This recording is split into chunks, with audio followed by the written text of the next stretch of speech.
¿Te imaginas hacer un coche que solo existe en los videojuegos en la vida real? Pues en este vídeo os voy a enseñar cómo hacerlo.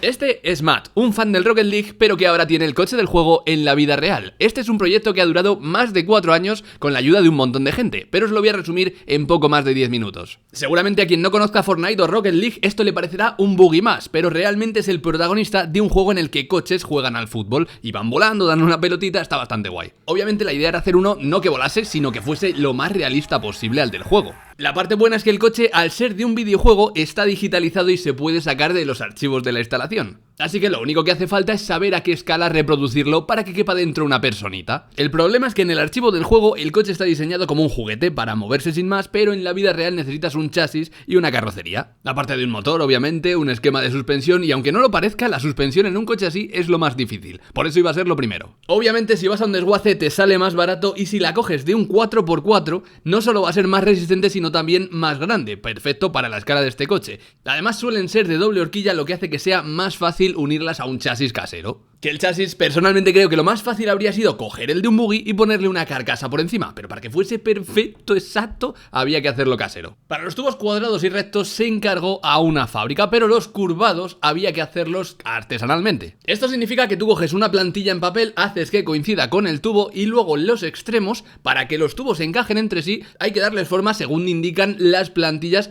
que pegas alrededor del tubo, y luego con una radial le vas dando esa forma. Después de hacer los más de 50 tubos pequeños hay que hacer los grandes, y para esto en vez de una plantilla de papel se usa una de metal que sirve como molde. Es decir, de esta plantilla de metal salen unos pitochos con las medidas perfectas para que los tubos que encajes no fallen ni por 1 milímetro. Y lo bueno es que según los agujeros que uses de la plantilla puedes hacer diferentes partes del chasis, así se hace todo el coche. Lo siguiente es coger 2 vigas, como si fuese el típico chasis de escalera de un 4x4, en las que va a ir toda la estructura que se ha ido creando. Pero para que sea más manejable, primero se hace la parte trasera, que es esto, y luego se hace la delantera, que sería esto otro. Eso sí, para unir los brazos de suspensión al chasis se hicieron estos ejes, casquillos y tornillería medida para que encajase en los tubos de acero. El frontal se hace igual que la parte de atrás, y luego estas dos partes se unirán con más tubos entre sí. La cosa es que ahora al principio todo va unido con pequeños puntos de soldadura para tener ese margen de mover las piezas y así que los brazos de la suspensión ajusten perfectos. Ahora bien, aparte de las horquillas hacen falta estas torretas, que son como unos cazos donde encajan los muelles. Y aunque el coger un cazo o algo con esta forma habría sido bastante más fácil, el usar una tubería de 6 milímetros de grosor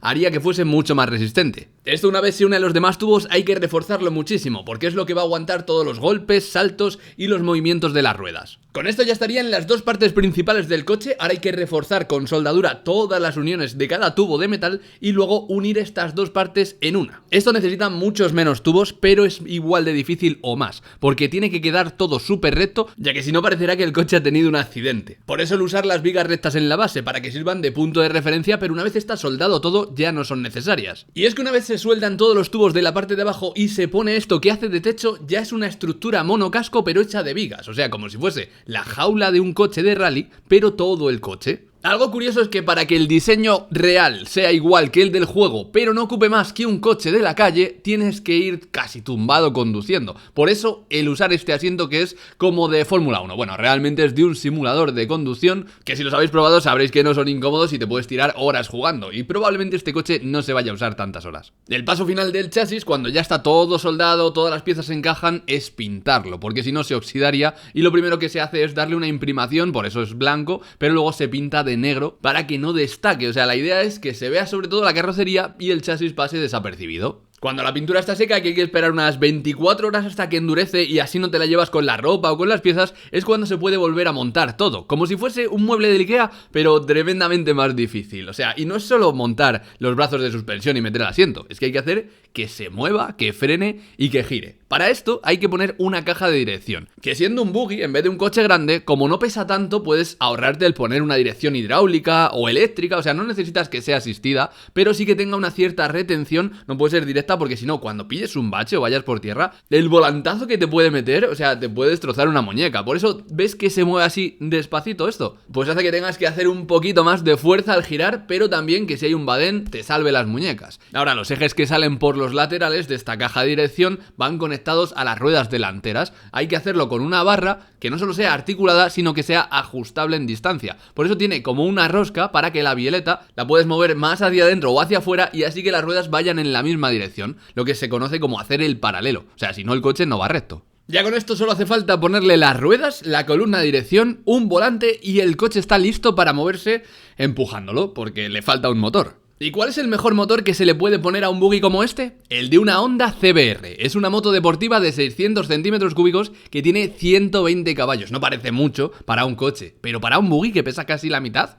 es muy rápido. Os lo digo por experiencia, tengo un Twizy con un motor parecido y hace el 0 a 100 en poco más de 3 segundos. Y es que una moto accidentada, como es el caso de esta, cuesta muy poco de segunda mano, unos 500 euros, 1000, y no pueden volver a circular porque han tenido un choque frontal, pero el motor sigue perfecto. Entonces tienes un motor muy potente a muy bajo precio. Lo único que hay que hacer es sacarlo y meterlo en el buggy con unos soportes. De hecho, como depósito de gasolina se puede usar el mismo que el de la moto, porque cabe encima y queda perfecto. Pero para transmitir la potencia del motor de una moto que solo tiene un eje a las ruedas de un coche que son dos, hay que primero mandar esa potencia a un diferencial. Y en el coche va con un cardán, pero aquí va con cadena. Entonces hay que transformarlo a cadena. Para eso se le pone un piñón hecho a medida con corte láser, anclado al diferencial que se vuelve a meter en la carcasa. Aunque realmente esta carcasa es innecesaria, sobre todo cuando el diferencial va a ir por cadena y va a ir todo engrasado con grasa. No va a ir con un aceite como en el coche. Así que en vez de usar esta carcasa, que se puede usar perfectamente, lo que se puede hacer es poner un soporte para el diferencial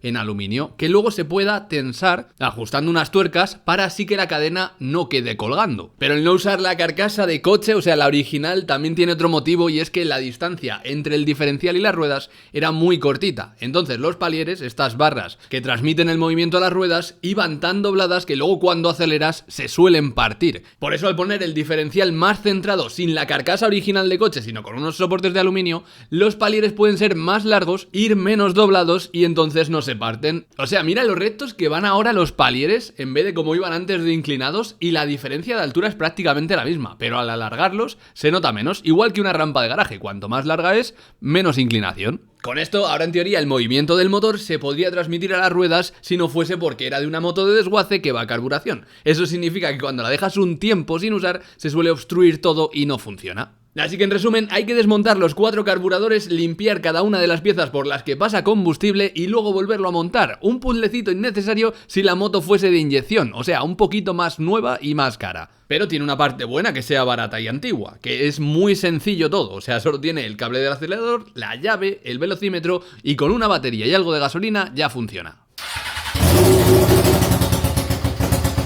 Bueno, un poco más de gasolina. Lo suyo es llenar el depósito porque cuando esté todo tapado va a ser más complicado. Habrá que hacer un tubo.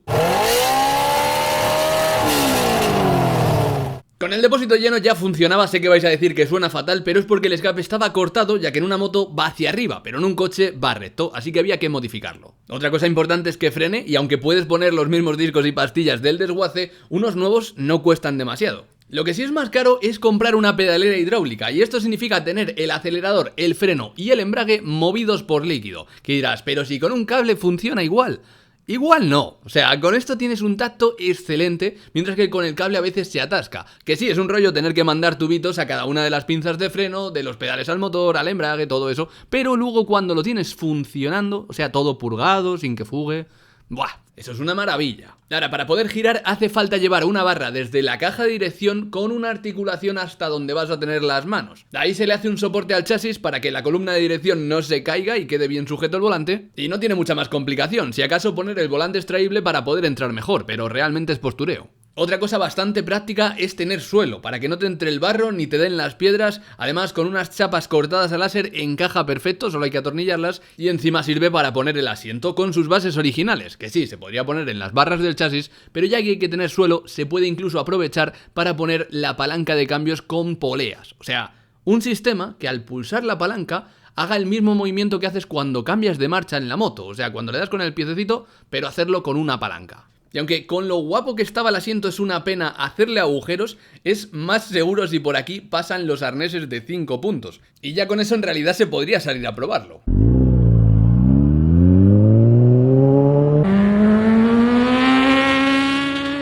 El El coche, si te fijas, va dando botecitos. Esto es porque si pones la suspensión de un coche de 2000 kilos en uno de 500 es demasiado dura, así que había que cambiarla por una roscada y ajustable. Con esto ya iba suave, o sea, mira la diferencia. Incluso yendo lento parecía que se te iban a salir los pies de los pedales y ahora puedes hacerte kilometradas yendo cómodo. Ahora faltaba que se pareciese al del videojuego. Para esto hay que imprimir muchísimo y luego unir todas esas piezas hasta completar paneles de la carrocería, que en el caso de los guardabarros es fácil, pero por ejemplo el lateral que va unido al techo, para que esa pieza tan grande quede todo recto y cuadrado perfecto, o sea, tiene que quedar simétrico, es una liada. Luego además hay que hacer anclajes a todo esto porque no lo puedes poner pegado con silicona, sino que tiene que ser desmontable por si le das un golpe poder cambiarlo. También las puertas lo normal es que se puedan abrir para que entres dentro y el paragolpes en este caso sirve como soporte para los faros. El paragolpes es como una pieza más del chasis, o sea, se fabrica igual, con vigas de acero, una plantilla y luego soldando todo, y lo que sujeta a los faros son unos tubos redondos a los que también hay que darle una cierta forma para que se parezcan al paragolpes del juego. ¿Y qué tal iluminan los faros? Pues para ser baratitos de 4 LEDs es sorprendente la luz que dan, o sea, se puede usar esto de noche de sobra.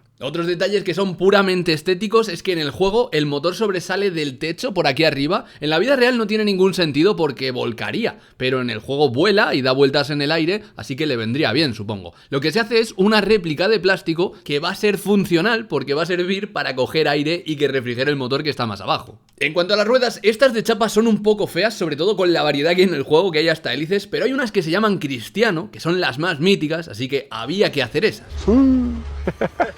Que también, siendo claros, es porque la forma de balón que tienen se podían hacer como un tapacubos, entonces no había que modificar las llantas y era bastante más fácil y seguro. Además, una vez lijadas y pintadas de color negro mate, puestas en la llanta parecía que se fusionaban y eran una pieza, o sea, no se notaba tan tapacubos como en blanco. Pero el lijar y pintar las otras piezas impresas en 3D, como la carrocería, no iba a hacer que no tuviese formas poligonales, como en un videojuego. Simplemente que al enmasillarlo ya no se notaban tanto las líneas de impresión ni la unión entre trozos pequeños impresos. O sea, parecía una pieza entera, pero poligonal, como si fuese sacada de un videojuego, que creo que no queda mal. Y para las puertas, la mejor solución fue poder sacarlas enteras, sin bisagras, para poder entrar mejor en el coche. Ya con todas las piezas montadas y todo enmasillado, lo siguiente era llevarlo a vinilar porque así puede tener más detalles que simplemente pintándolo. Y este era el último paso, lo siguiente era disfrutarlo.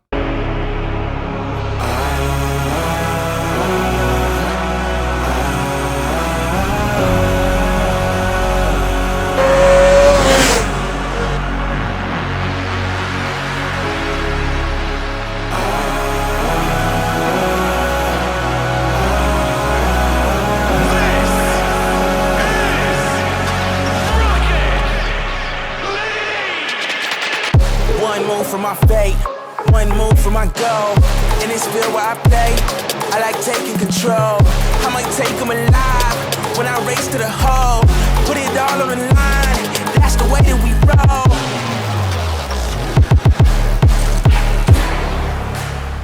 Espero que os haya gustado este vídeo, el coche de Matt, pero sobre todo esta iniciativa de dar visibilidad a grandes proyectos que nunca tuvieron la oportunidad de llegar al público. Si veo que esto tiene acogida y atrae nuevos suscriptores, iré hasta el último rincón del planeta si hace falta para traeros las mejores creaciones del mundo. Así que todos aquellos que tengáis ganas de que comparta más locuras como esta, podéis quedaros cerca, porque se vienen cosas muy guapas. Ahora, si queréis ver el proceso de construcción de este coche al detalle, lo tenéis en el canal Project Octane, donde se compartió desde el día 1 hasta el año 5. Es un montón de tiempo, pero vosotros solo tendréis que esperar unas semanas para el próximo vídeo.